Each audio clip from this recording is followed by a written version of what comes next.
Hi, welcome everybody. Thanks for joining us tonight. We have a good turnout for tonight's event. My name is Michael Burrows, and I serve as director of the Kegley Institute of Ethics.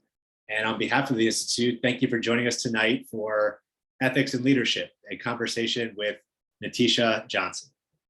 I want to begin by thanking our supporting sponsors who make this program possible.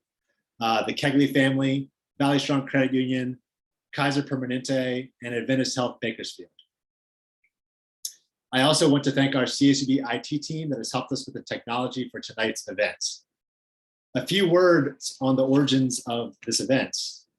We organize these conversations on ethics and leadership in the spirit of both learning from and celebrating impactful leaders in our community. We want to explore both the challenges within and importance of ethical leadership in the real world, and learning directly from leaders who face challenges and still lead with an ethical vision for our community is, we feel, one of the best ways for us to do this. We are grateful that a longtime leader and social activist in our community, NaTesha Johnson, has agreed to join us and share her insight and experience with us tonight. A few notes on procedure for this evening's event. I have a few preset questions for T, and following that, I will moderate a Q&A session with our audience. For your questions, you can submit them via the Q&A function in Zoom. You can submit them at any time so that they are in the queue, and I'll do my best to get to as many of your questions for NaTesha as possible, who we refer to as T. That's what her close friends refer to her as. And with that, I'm honored to introduce our guest. NaTesha T. Johnson is a social activist and a community spark committed to igniting the next generation with a strong passion for community engagement and leadership. She currently holds a master's degree in public administration at California State University, Bakersfield, and a certification in diversity and inclusion from Cornell University, New York. She actively serves on many boards, including as the first African-American president of the historic Bakersfield Fox Theater, the third African-American governor, appointee to the Agricultural District 5th Kern County Fair Board, and Vice Chairwoman of the Bakersfield Women's Business Conference. In recognition of her selflessness and tirelessness work to better the lives in her community, in 2021, she was awarded Humanitarian of the Year by the Beautiful Bakersfield Awards, and also received the Dr. Martin Luther King Jr. Community Achievement Award. She is the owner of Upside Productions Management, a strategic partnership consultancy company, and she is the founder of Upside Academy Incorporated, a nonprofit providing community service opportunities for middle and high school aged youth. And with that introduction in place, I'm going to pause for one moment. I'm getting a note from our panelists that there's a connectivity issue. So just bear with me one moment, and I'll see if I can bring T on board. Hold on one second, please.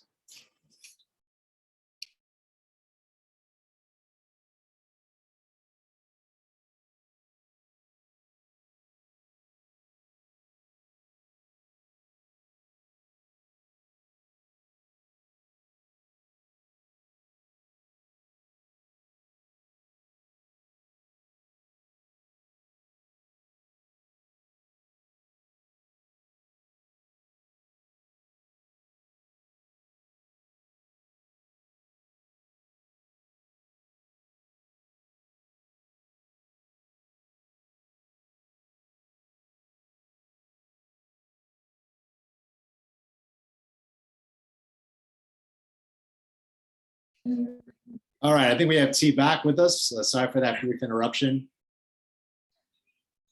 There's T, wow. Welcome back. Oh, I don't know what happened. No problem, no problem. This is the Zoom world in which we live in. So it's great. Zoom does not want me to be great today, but we're gonna. That's right. So, but leaders find a way, as you just did. I did. I'm running off of a hotspot right now, and so I'm looking at my battery source. We're gonna get through this. Right. So T, you missed the lovely introduction I had for you, but I know we'll get plenty of chances to talk more about your work tonight. Okay. First, I just want to thank you so much for spending a bit of time with us tonight. You know, I really appreciate it. I know you have a very busy schedule. And I wanted to start actually just by asking you if you can talk to us a bit about the mission of Upside Productions and the work that you do in our community. So those who don't know can learn a bit more about what you're about and what you do in that capacity. Well, yes, absolutely. Well, first, thank you for having me here. We had a little bumpy start to begin with, but thank you for your patience, and I'm excited to be here. So, telling a little bit about Upside Production and the important work that I do in the community. Upside Productions Management is a woman-owned strategic partnership consultancy company here, located here in Bakersfield, California. We specialize in cultivating relationships and connecting opportunities. We primarily invest in bridging opportunities for social and economically disadvantaged groups while focusing on diversity, equity, and inclusion. Our mission is to create a more compassionate and inclusive environment, a community, to provide an unbiased and pragmatic and practical assessment of how an organization can improve workplace diversity and inclusion. I have been lucky to work with some amazing organizations. I currently sit on the B3K steering committee and entrepreneurship work group, co-chairing the inclusion. I also sit with Traco Matthews and Angel Cottrell on the CDFI consortium that's led by Community Action Partnership of Kern, and we're excited. One of the sponsors tonight is Valley Strong, and they will be leading in that arena as well. Bakersfield College Launchpad with Chancellor Sonia Christian out there, and just really letting people know of the entrepreneurial opportunities and endeavors that we have at the college. And also, being in the company of great company like yourself, the Bakersfield Police Department Community Collaborative, where we served and providing a recommendation on police reform. Our ultimate goal for Upside Productions, our desire is to change the mindset of the traditional thinking when it comes to communities of colors and shift those behaviors to intentionality, to be intentional by laying out a groundwork for change. So I'm excited about what we do, and I'm glad that I've partnered with so many great people in Kern County for change. Thanks, T. And you laid out, obviously just even in your response there, like just a number of different projects and collaborations that you have, in our city and in our county. And I wanted to ask you, in terms of, you do so much community service in so many different ways. So obviously the people have been influential for you, I'm sure in your life in terms of kind of helping to set you on that path as well. And I'm wondering if you can talk to us a bit about a person or, maybe people who were influential to you and kind of setting you on that path and kind of maybe giving you that mindset towards serving your community in the ways that you do. Great question. Thank you for that. I like this question in so many different ways, is because this is where I can give some shout outs, this is where I can really mention some people who have impacted, influenced my life over the lifetime. Whether it's a sprinkle or a pour, I've been moved by these people. And so I may need a little bit more time to do that. First, I would like to take a broad approach in terms of the influences. Let's look at the great leaders over my lifetime. Of course, there will never be anyone greater than the great Thou, Jesus. And I say that because he is the head of my life and he orders my steps. So that is someone who is an influence, who is over my life and everything and all decisions that I make. A second individual would be Dr. King. I would say Dr. King. You're looking at, when you hear Dr. King, you have to realize there was no internet, there was no social media handles, but he, technology was available during the civil rights movement, but he was able to bring together people of all different races, political and socially, that were different, to bring them all together. And that kind of leadership, that kind of power, it really impacted my life.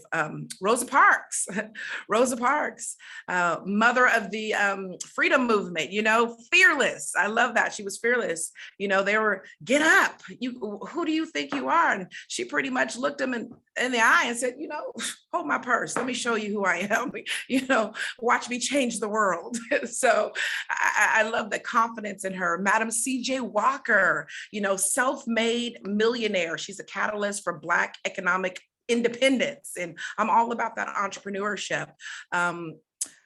Muhammad Ali, you know, he sacrificed a lot. You know, leadership can be lonely sometimes. And, you know, he was stripped of his title. And sometimes being a leader, you have to be able to put that title, put it on the line. How much are you willing to risk? Mhm. Ooh, Maya Angelou. That would be another great leader. You know, she's known for, I know why the bird cage, I know why the cage bird sings. And I think that influenced my life because she went through adversity, you know, darkness, and she came out greater, phenomenal on the other side. So those are some of the great leaders from a broad perspective. Right. Dr. Right. Burrows, local leaders. Let's get down to some local leaders who have inspired me, who've demonstrated ethical values that, you know, are aligned with mine and are not afraid to use their voices. There's so many who are just so courageous. Morgan Clayton is one of them. Morgan Clayton from Tech, he stands on his convictions, and what he wants, you know, that he sees for our community, and he's about that. Lily Parker from the Bakersfield Senior Center, she's compassionate, she's about that community. I love her to death. My brother, who let me tell you about this one. He demonstrates reliability, trustworthiness, integrity. You know what I'm talking about. In the face of adversity, I can go on and on. He is, you know, you look up the word integrity, you see his face in the dictionary. That's Mr. Traco Matthews from Community Action Partnership of Kern. Wow. He is just amazing influence in my life. His wife, Dr. Jessica Grimes, she is the Dean of Economic and Workforce Development for Bakersfield College. She's also the chair of No Woman Left Behind. And she is just you can't mess with this one, an example of excellence and elegance. Michael Bowers, the VP of Government Affairs, how he influences me is that he excels at communication. He understands that we have to interface with all sides, you know, the good, bad, and the ugly, and he knows how to do that very well. Norma Rojas Mora from Bakersfield College. She's always bridging opportunities for people. Lyle Martin, our former chief of police, never afraid to speak his mind. He will tell you like it is. You're like, yes. Chief Greg Terry. One thing about him, a lot of people don't know that he practiced humility a lot. He's not afraid to say, hey, this is where a mistake is made and how can we fix that? And that's a good trait of a good leader. Raji Brar from Countryside, Dee Slade, Pastor Robbins. I can go on and on and on, but I won't. But there's another section. There's a, you know, I'm narrowing it down. That's those personal leaders. These are the people who pour into you daily. You know, these are the people who encourages you, supports you, and lifts you up. Balaji Rodriguez, my heart. I mean, when I'm down, I'm not at my best. She builds me up. Deanna Lewis, Vicky Kemp. These are people, especially these women, empower me. They inspired me. Tanya Reed, Kathy Campbell, but I can never leave out because this is one woman who has made me who I am today, and that's my mother, Catherine Jordan. She is the epitome of community service. People say, how you do so much? I don't know any other way. When you're raised by Catherine Jordan, the only way is stewardship and to give to others. There's so many other people that I can't really name due to time's sake, but those are some leaders that have influenced my life over time. Mm-hmm. Yeah, and I appreciate that response too, in terms of like just the range you gave, you know, right, of kind of like larger than life leaders, right, but then also kind of, you know, local and family, and it kind of just shows you all the different connections that can inform who we are, right, and guide us Absolutely. to who we are. Right? They say it takes a village, and it does. It really does. So, you know, when you think about these influences on you too, and you know your approach to leadership, you know, there's a lot of different aspects that go into making you have been successful as you are and to be as impactful as you've been in our community. And I, having worked with you on you know several initiatives, including the Bakersfield Police Department Community Collaborative and working on police reform in our community, I also know that, you know, ethics and integrity are really important to you. And sometimes when we talk about leadership, and you know, one of the reasons we do this event series, is we want to kind of show you know, the different ways that people understand ethics, right? It's not just one way, you know. So what role for you do you think ethics plays in being an effective leader? Like, you know, how do you understand that in your work? Wow, thank you. That's a good question. Good question. I see that, we apply ethics in our everyday life. In our everyday lives, it guides our behavior for making good decisions, and it's our principle for it's our principles, our values, our honesty, our morals. It holds us accountable, when we talk about the role of ethics and leadership. But you can't be an effective leader without having ethics. They go hand in hand. They're in one. Because what do the seasoned folks call that? They call that scruples. you gotta have them scruples, that moral conscience to make those good decisions. And the role of ethics and being a good, effective leader in our community, to me, means being a leader of integrity. I talked about that earlier with Traco Matthews. Integrity is the fabric of effective leadership. It is your guiding compass. Integrity isn't just about what you do publicly, but also what you do privately, which is so important. Oprah Winfrey said, real integrity is doing the right thing, knowing that no one's going to know whether you did it or not. Right. That's what it is. It means living that integrity, embodying it, and which is also rooted in humility. Leaders with integrity, they stand up for what they believe in, even when they're faced against the impossible, even when it crosses the political ideology. Morgan Clayton says people do business with people who they know and they like, who they trust, and the role of effective leader, we must be able to demonstrate those ethical traits of, like I mentioned, the integrity, the honesty, accountability, reliability, trustworthiness, in order to garner community trust. Because really it comes down to that. Leaders can't exist without what? Followers. So, a true leader has the confidence to not only stand alone, but to encourage others and have the courage to make decisions, and the compassion to listen to others' needs. It's not to be self-serving.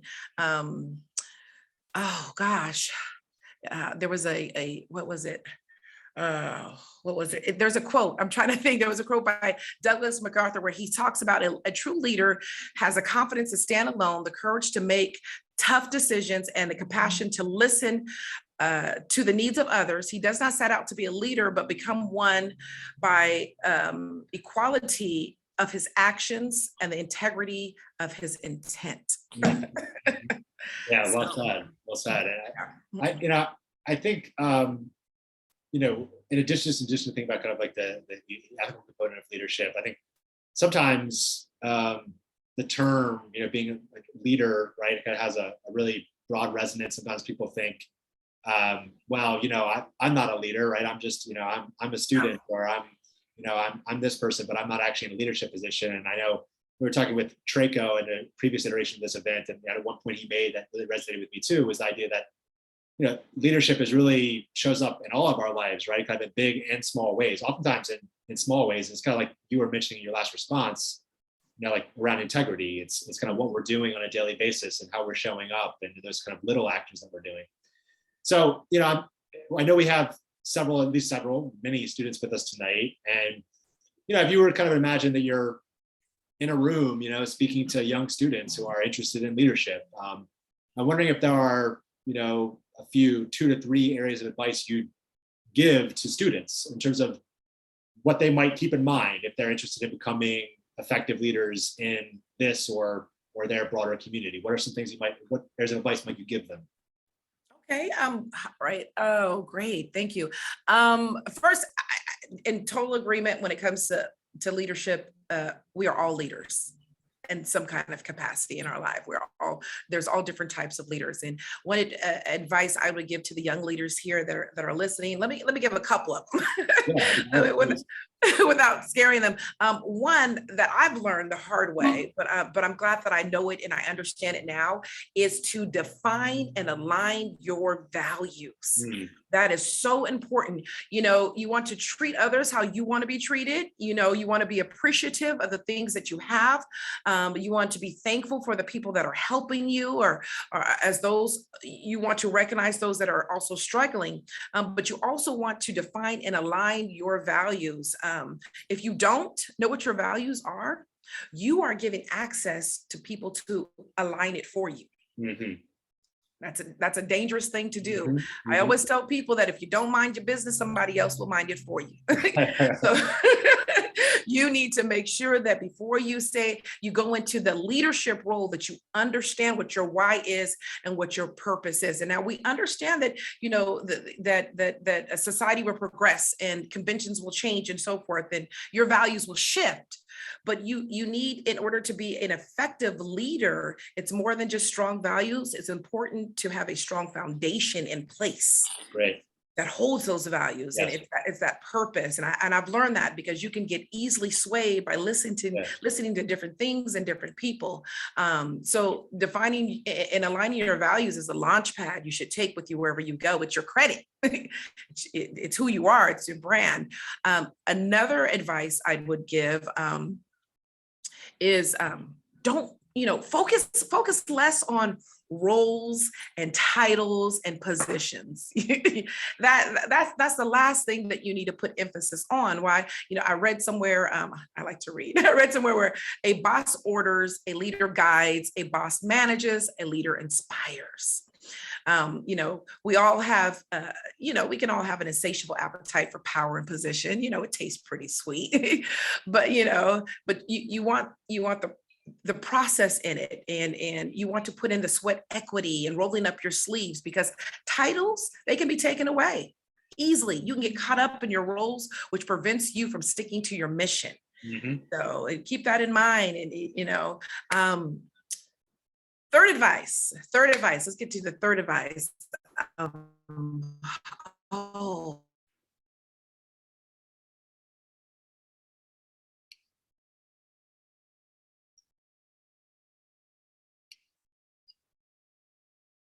So I think we might have There you go. You're back now. I think you just kind of hiccup there for a second, but you're back with us. Am I back? You're back. Okay. All right. See, they're trying to see. I was speaking the truth in the word. The devil was coming for me. Well, he won't do it. Okay. We're going to hold tight. I think I left off with number 3. Yes. Okay. So number 3, my advice, I'm gonna go through it fast before we lose internet connection. Don't be afraid to take a slice of that, the humble pie, humility. Humility is crucial when it comes to leadership, ethical leadership. Be humble. You gotta be humble. Being humble means removing personal self from the equation and focus on the needs of others, which it's hard to do. It's hard to do. It doesn't mean that you're powerless. It doesn't mean that you lack confidence. Humility and leadership goes hand in hand. Humility enables you to take accountability and to own up to your mistakes. I've had several of those where I had to have a seat and say, I'm sorry. Or, I didn't see it this way because I jumped to judgment too fast. I rushed into it. A humble leader, they have the confidence to recognize their own weakness as well. Right. And make those corrections. So if, those are the 3 advices I would give to the young, the leaders, the aspirational leaders, is, define your values, know what they are. And if you don't know, talk to someone about it, talk to another leader, engage, have that conversation so you have an understanding of the foundation that you're standing on. And then, the focusing on the roles and titles, we get caught up with, they've got the PhD at the end of their name. Doesn't make them any better than you. Just means that they have a higher education, a stamp at the end of their name. And don't be afraid to be humble, take a seat, listen, and learn. I am 46 years old and I still have several seats, and I listen and I learn and I recognize my weakness. And what I do is I work on those daily. Yeah, that's fantastic advice really across the board. So thanks for that, T. And I want to just invite our audience too, just know I have a few more questions for T before we get to the Q&A, but feel Okay. free to answer questions. If you're coming up as T is speaking here and sharing some of this great insight with us, go ahead and enter the questions in the Q&A function there, and they'll be waiting for me to get to them shortly. So we'd love to I'm scared of those questions. Why did you say that? There are going to be some great, friendly questions for you. No way. Okay. Yeah, and T, you actually in the end of your response there too, you kind of got to a follow-up question I was going to ask, which was, this aligning your values and clarifying your values. I think that's really important. And I was going to ask, well, how have you done that? Like, is that something you talked about, maybe talking to other people about it? Is that something you journal about, you reflect about? How have you kind of clarified your values? What's been your process? All of the above. Yeah. All of the above. It's writing it out, hearing you say it, speaking it into existence, fruition. It's sitting with a mentor, someone who can help you really figure out, aligning that purpose, that why. We all have that why. Yeah. Our why should tap into that unmet need that's out there. I don't want to be a leader just because I like taking pictures and say, look at me, I'm the first, look at me, I stand on a podium. No, there should be an unmet need out there that you have a desire to fix, to find a solution for. And so, I lean on heavily on Lily Parker, that gives me advice, helps me with that. Morgan Clayton, I mentioned them before. And so writing things down, and also going to the word. I know a lot of people don't want me to say that or say that, but going to the word, because the word will guide you. The Bible will guide you and help you understand those values as well. Yeah. So that's, and it's something that you have to revisit. It's not something you write one time and you leave. It'll change your perspective and your things will change. But as long as you have a strong foundation, no one can undermine those. So that's right. Well said. Well said. Thank you. So, we're part of your work, T, I know, has been around being both a consultant, and also a community advocate for attention to greater diversity, equity, and inclusion, right, in local Bakersfield organizations. And that, there's no easy answer, right, or one channel answer about how you promote diversity, equity, and inclusion. Of course, I'm glad we're celebrating Black History Month this month, and we're celebrating important Black leaders in our community like you. And these events are important, but this is certainly not the only way of celebrating and promoting diversity, equity, and inclusion. So I'm wondering about, what approaches do you take when you're doing that work? And is there maybe even a story, or is there an example of a project you worked on where you think, okay, I feel like this was an approach we took to attending to diversity, equity, and inclusion that was successful, or that set us on the right path in some way? I'm wondering if you can kind of make that a bit more concrete for the audience about how that approach or that work happens for you. Yeah, absolutely. Great question. Thank you for that.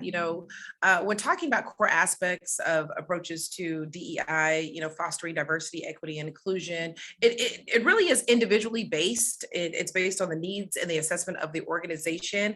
And what I've learned, just a little story, is, however, within my needs assessments of the organization, the feedback from an organization always kind of tends to be the same. They start off with, we got a great mix of people here. We've got women who work here.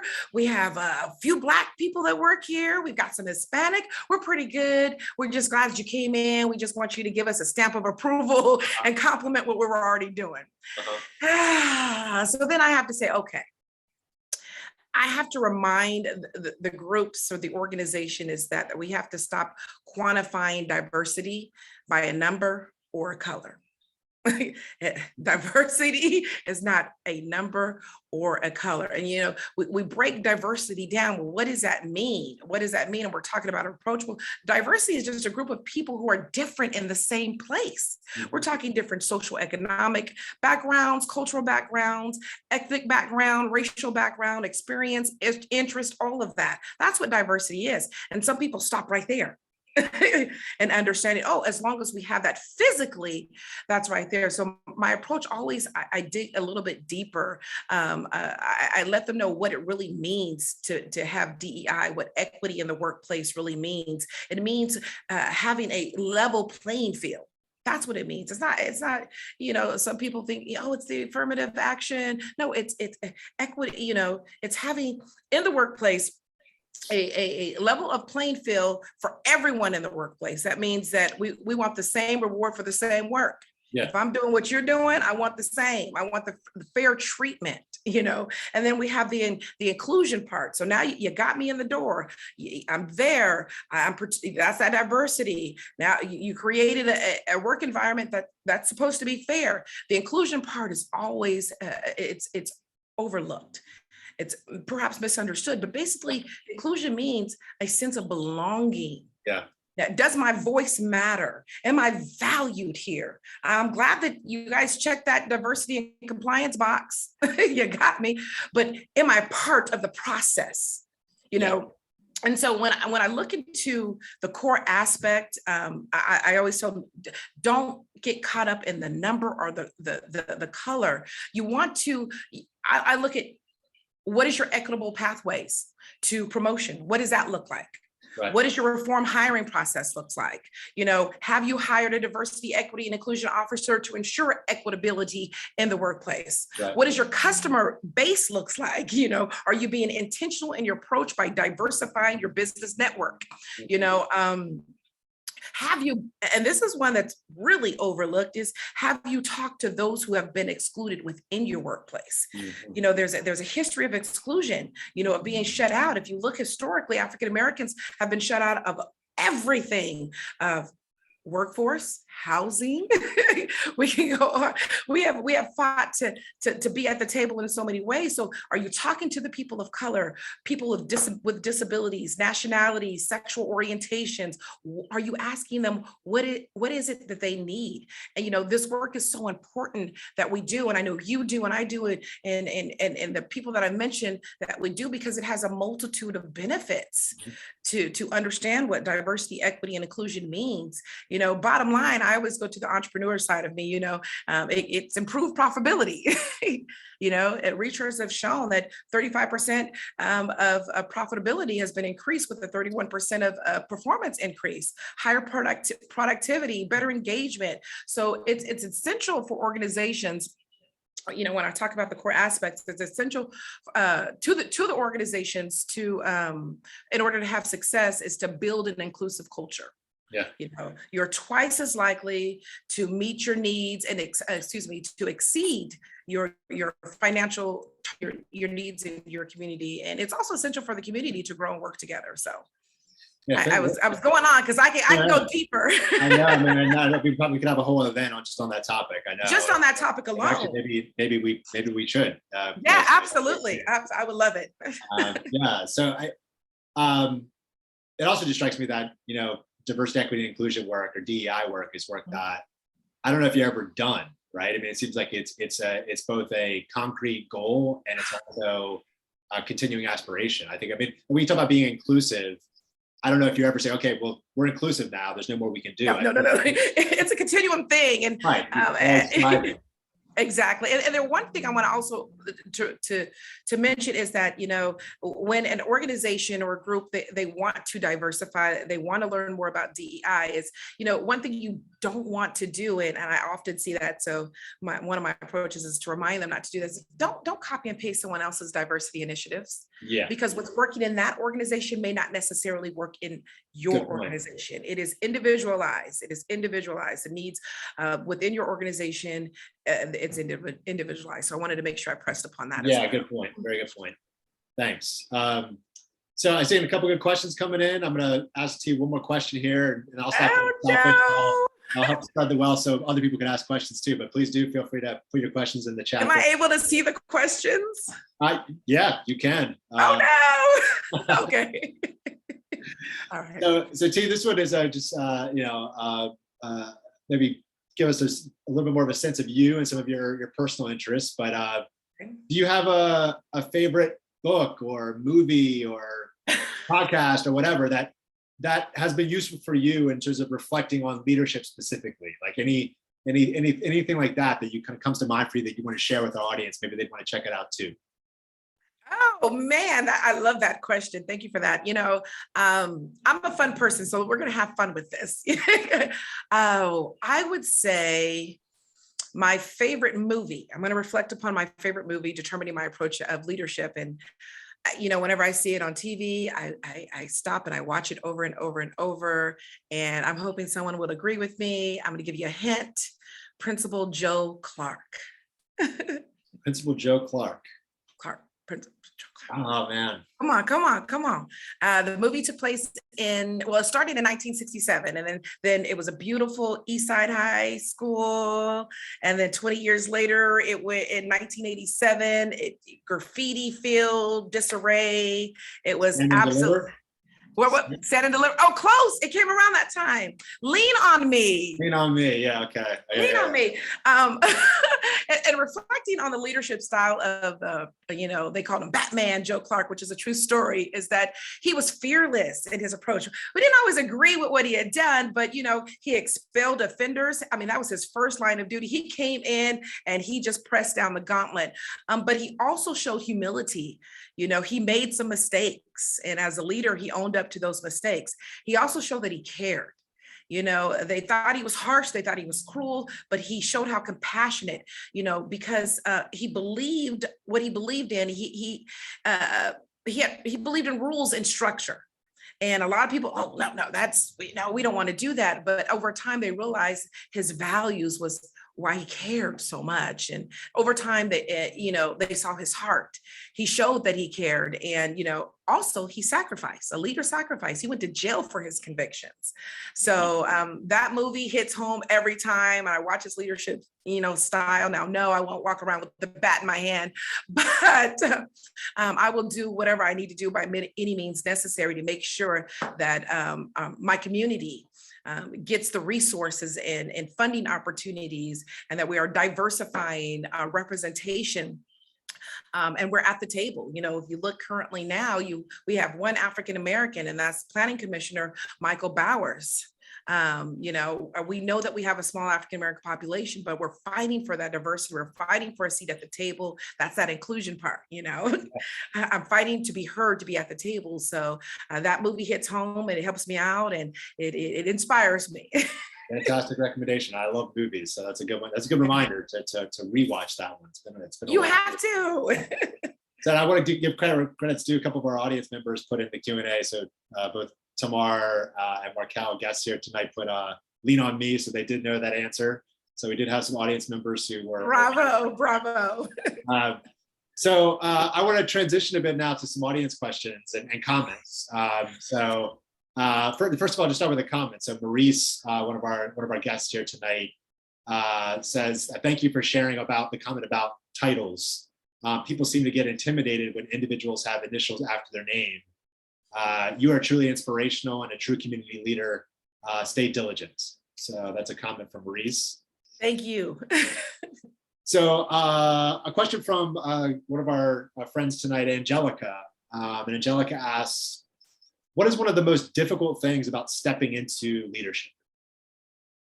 Ooh, I think one of the most difficult things in stepping into leadership is the loss of, and you lose time with maybe family and friends. You lose friendships, relationships. Perhaps they weren't authentic to begin with, but it's a loss of. You're losing, but you're gaining so much more in return. So I think for me, the most difficult part was the adjustment and the loss of like I mentioned, the family time and then the ownership of just your voice, because as a leader, it's no longer your voice. It's a collective voice. Right. You're speaking on behalf of groups of people. And, so separating yourself from the cause, I think that's probably the most difficult, because sometimes, there are times I want to be petty. There's times where I really want to give you the real, but I can't because it's a disservice. So I have to stay diplomatic and make sure that I'm staying focused on the why, the purpose, and what we're trying to achieve. So I hope I was able to answer that question. That's great. And actually, it makes me want to ask just a follow-up on that. Given, all the different initiatives you're involved in and all the work you do, what type of time management methods do you use to be able to do all the things you do? Like, is there a strategy you use, or what's your method there? Well, my number one method is you have to learn to say no. Yeah. And then you have to prioritize, what resonates with you, Yeah. what's important to you, because Right. you put things forward if they're important to you. And it's okay to say no to things. So for me to prioritize, I'm on many boards and I serve in many capacities. And I've learned now, because I've asked to join other boards, and I'll say, that doesn't align with my vision right now, but I will be supportive. Yeah. So it's Well, okay to say that. yeah, that's a great response to it. I know somebody told me one time too, like every time you say yes to one thing, you're in effect saying no to 3 other things. Like Absolutely. you don't realize it when you take on, because you only have so much time. And Exactly. that is sometimes a really hard but important lesson to learn. I'm glad you pointed that out. Absolutely. So, okay, Olivia asks, how do you stay true to yourself while others might tell you you can't or you shouldn't, or just being negative towards what you want for yourself? Ooh, how do you say it's true to yourself? Well, one thing I do to stay true to myself, you should, when you wake up every morning, you should meditate, have a time with yourself to understand who you are. It helps plan your day. It helps calm your spirit, alleviate some stress. But also, how do you stay true to yourself is have people around you they have to hold you accountable. I have a very small circle, and that circle will tell me when my slip is showing. That circle will straighten my crown up. So you have to be very careful who's around you. You want to keep your environment positive. You want to have the same energy that you're giving out around you. So I'm very careful who's in my circle, who's in my ear, who has that personal connection to my life and who I lean on. And that'll help you stay grounded. It'll help you stay focused. Not everybody is supposed to be in your life forever. There are seasons to everything. It's okay to say goodbye. Yes. But when you close one door, and sometimes, it's uncomfortable to end relationships. But I often find that when I end a relationship, it ends itself, it cycled itself, that new doors open and new possibilities are open that I never knew was there because I was so comfortable over here. Right. So make sure that you mind your circle and your environment. So in my circle, in my environment, I don't have naysayers. I don't hear them because they're not around me. They're insignificant. Great advice. Great advice. Thank you. So T, this comes from Tamar. Hi T, this is your sis. What does she want? So Tamar asks, what can we do to get our college students involved with community activism and DEI initiatives? What are some things you can do? Well, you're doing it now. You're having a conversation. One thing that will push DEI initiatives is having that conversation. DEI is uncomfortable. When we talk about diversity, equity, inclusion, it's an uncomfortable conversation because on the surface, we're talking about race. On the surface, we're talking about sexual orientation. And so it makes people uncomfortable, but it's deeper than that. It's having that conversation, authentic conversation, not just we're going to talk, but it's like what we're having now with Dr. Burroughs. He also said, hey, we can have another one down the future. I think it starts there. And then listening to their thoughts. And when you listen to someone, you bring them in, that's the engagement. So it's not about us standing. They've got enough lecturing. They got enough of people telling them. But sometimes we need to sit back and learn too. And so having that dual conversation, that engagement, that can help out. I hope, sis, I answered that a little bit for you. Yeah, that's great. That's great. All right. So let's see. There's actually come from an anonymous attendee, and they asked, what advice would you give specifically to women pursuing leadership? To get involved in organizations that support women and other women. So you definitely want to make sure that you are attracting yourself to other women who empower women. I sit as the vice chair on the Bakersfield Women's Conference. I'm going to do a shameless plug, which is April the 28th at the Mechanics Theater. And it's our business conference. I will serve next year as chair. We provide encouragement and education and a platform for women. And so what I would say it to another woman is surround yourself with other women who can empower you. That is so important. Engagement is so important because it teaches you how to listen, but it also teaches you confidence, humility. I go back to those things because those are important. They're important traits as a leader. So I would say it gets yourself involved in organizations that support women. You know, there are very few. So when you do, hold on to that and then roll up your sleeve. Get that SWAC equity in. Don't just sit there and be quiet in silence. You know, your voice can empower another person and another and another, and that's how it happens. So that would be my advice, is to get yourself involved in other organizations, especially those that primarily support women endeavors.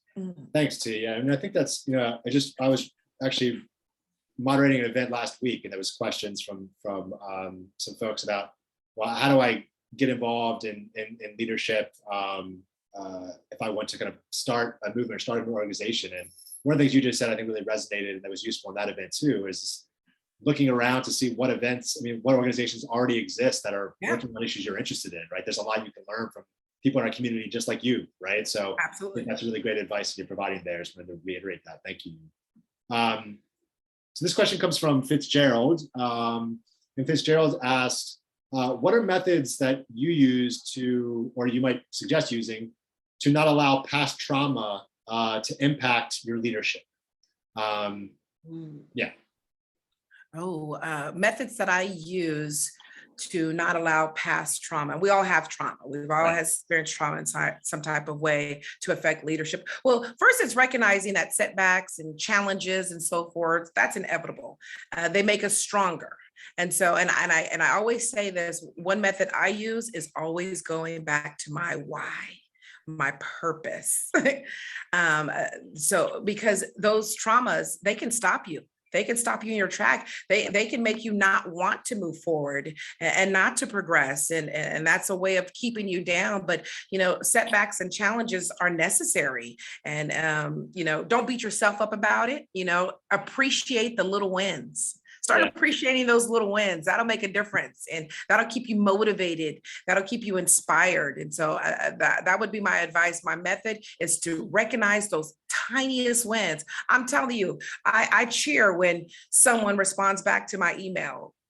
That's a win, because now I can move forward to the next step. You know, like, yes, they respond. Now I can, you know, those little things, instead of waiting for the big win. Sometimes we wait for the big wins, but trauma and setbacks in our lives, use that as an apparatus. They're necessary. We have to go through this, but use that to make you stronger, and to stay focused on your goal. So hoping. Fantastic. Thanks, T. That's great advice. This question comes from Terry. Carrie. And Carrie says, tell us about your path to Upside. What was young NaTesha like for those young people listening and trying to figure out how to grow into leadership roles? Oh, great. About what was your path to getting to Upside Productions? And wow. Great question, Carrie. Thank you for that. So my path was really kind of windy. I grew up a little bit, you know, from a single parent household. My mother raised 4 daughters, and it was Fredlisha, Alicia, Lucretia, NaTesha. We were the Isha sisters. And we were singers. You know, my sister still sings now, but I kind of gave that gift up, and you don't use your gift, it's gone. So we would travel around the country and sing. And so that, which helped me build the confidence and presentations and getting to know people. And I have a love for learning different things and meeting new people. But how Upside Productions came to be, we did not start off as a strategic partnership company. You know, I started off as an event production company. You know, I co-own with Christopher Evans, the Wing Festival. I've done many events, and logistically, I have commercials, PSAs, treatments. We started off there. It really came with someone saying, hey, T, can you help on set? You know, we don't have enough people, we got a small budget, you're really great at organizing. And I got the production bug then many years ago. But we took a shift during COVID, you know, from the production side of it to the strategic side of it. always worked in a DEI capacity. I've always done that. Someone calls and I'm there, and because that I'm passionate about that. And so in COVID, when COVID hit, all events stopped. I mean, all events. When the event stopped, the money stopped too, honey. Let me tell you that when everything stops, and it took me like 3 months to sit back. I said, do I cry? What do I do? Do I want to move forward? I'm talking to my husband. I don't know what I want to do. And so, after 3 months, I decided to pivot. I decided to use the talents. If you don't use them, you lose them, that God has given me, and said, I am really good at this. Let me put myself out there and pivot my business. Pivot means just taking a position and looking at it from a different perspective, Yeah. So my morals didn't change, my values didn't change, my missions changed within, and Upside Productions came to be because I've always been in the community. I've always had a voice, and it was a respected voice, and I appreciate that because my mom put that in me. And then now it's grown into the strategic partnership side of it, and I love it because the calls are coming in, and what I realize is that there is a silver lining in the pandemic because my business has done 300% better now than it's ever done with that pivot. And I don't think I would have pivoted it if it wasn't for the pandemic. I think I was comfortable. I was like, hey, entertainment, I get to meet celebrities and this, but I wasn't addressing what was in my heart. And so I'm so glad that I am. And that's a little bit of how Upside Productions is now in management. And now, they're calling, they're emailing, and we're there to help. And, don't be afraid to write a check, people. And I say that is because people believe that because it resonates with you, you're going to do it for free, especially in the Black community. We're talking about Black issues. Why don't you come and join us? And I'm like, why don't you come and write a check? Yeah. No, I hear you. T, and thanks for that question, Carrie. I think it's great. It gives a great opportunity to learn a little bit more about T's background, which is always fun too. T, I just we have time for maybe more question or two more, but also want to share a comment from our President Lynette Zelezny. I love her. So President Zelezny just notes, T, you're a brilliant, inspiring leader. Thank you for sharing your energy, grace, wisdom, and positive spirit with CSUB. Know that you lift us. And that's just a message from our president. So thanks so much, Dr. Zelezny, for being with us tonight too. We appreciate it. Thank you. That means a lot. Thank you. So a question from Giovanna, who asks, as a minority, in this case, Giovanna notes as a queer, any advice on how to be seen positively and as a leader in a conservative work field? Oh, yeah. So thank you. Is it Giovanna? I think it's Giovanna, but I'm not 100% sure. So if I'm mispronouncing that, Giovanna, my apologies. Yeah. So the question is how to be seen positively as a queer.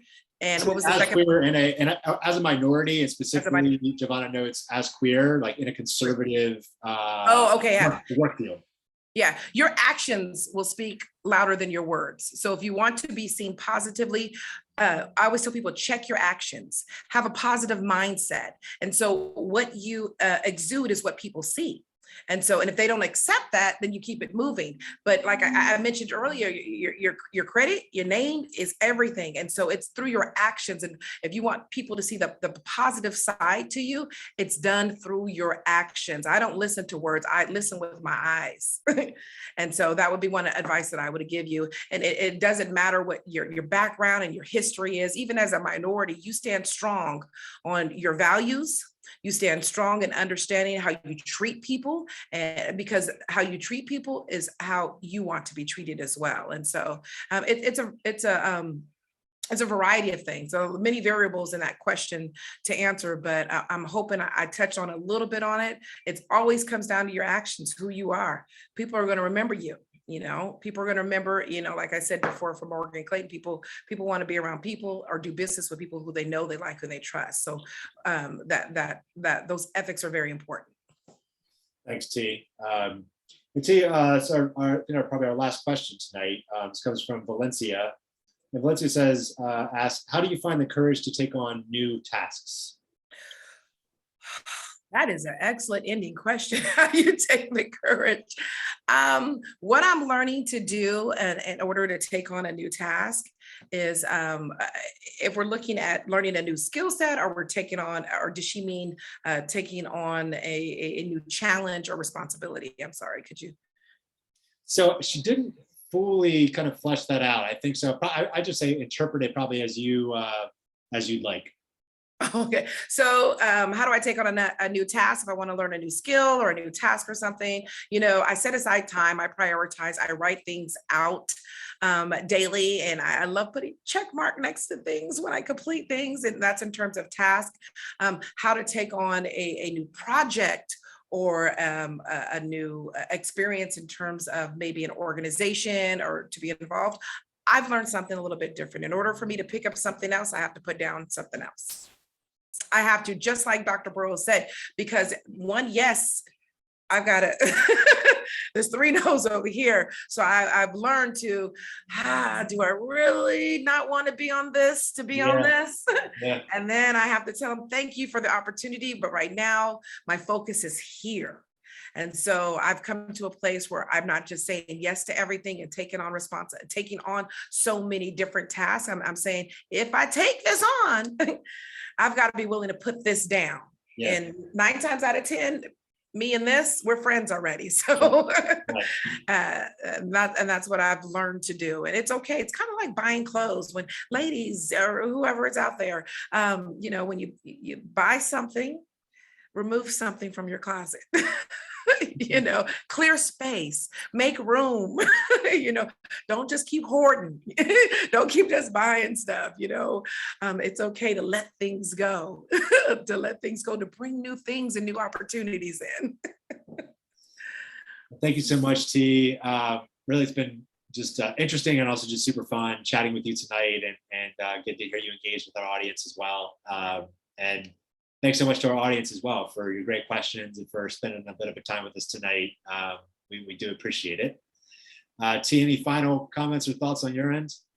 No, I just want to say thank you, first of all, for inviting me. When I got the invitation, I was like, whoa, no. And you're like, no, this is fine. This is what you do. It's natural. I was like, okay.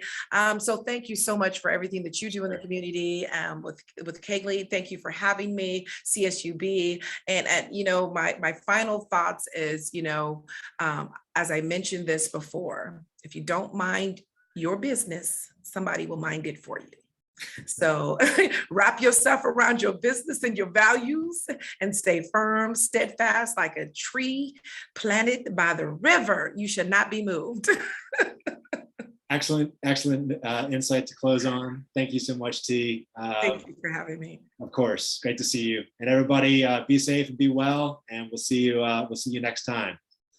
Have a good night. Good night.